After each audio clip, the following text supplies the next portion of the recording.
This, says David Montgomery, is the most precious resource of all, and when it disappears, so do the cultures that depend on it. He's the author of Dirt, The Erosion of Civilizations, a scientist who studies the forces that shape the landscape, and one of those forces is you and me. If you think about soil the way a geologist does, you start to come to think about it almost as a strategic resource. And we're fundamentally mining soil to support our agricultural enterprise at present. And yet soil is the basic resource that supports sort of life, all terrestrial ecosystems. It's the way that organic matter gets mixed with mineral matter to create a fertile substrate that feeds more life. And yet we tend to look at it as dirt, thus the title of the book. But it's really one of the most incredible substances, fertile soil. It's really what we derive our living from. And yet if you look at it at a planetary scale, we've been essentially mining soil to feed our agricultural enterprise for close to 10,000 years now. And it doesn't form all that fast. So if you look at it in terms of a geological pace, it's a change that's sweeping the planet, but at a very slow rate and very much under our control. And when we've been mining it, it doesn't recover on the kind of timescales that are of any concern to us. No, if you look at the pace at which soil forms in natural systems, the USDA puts out an estimate that an inch of topsoil would form in about 500 years. And in different environments, you can have different rates, but the key common element is you're talking centuries to thousands of years to form an inch of fertile soil.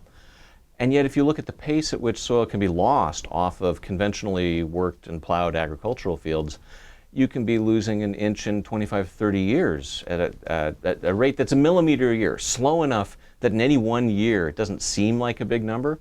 But if it runs year after year, that far ahead of the pace at which soil is rebuilt and replaced, you're essentially drawing down the store of what for all intents and purposes really is the world's natural capital.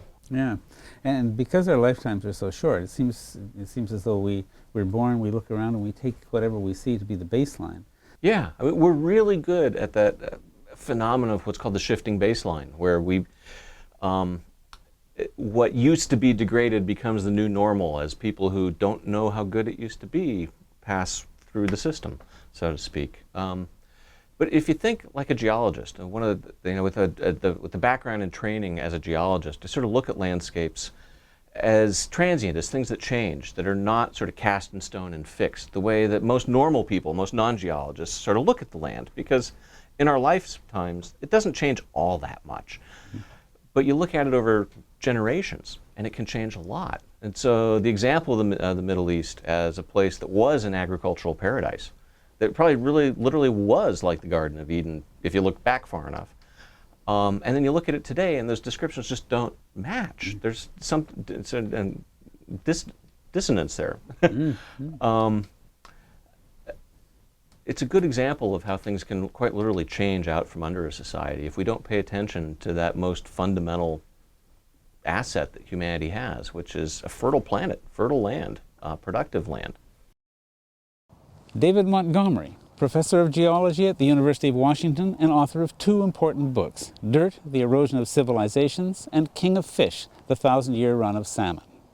For The Green Interview, I'm Sylver Donald Cameron. Thanks for watching.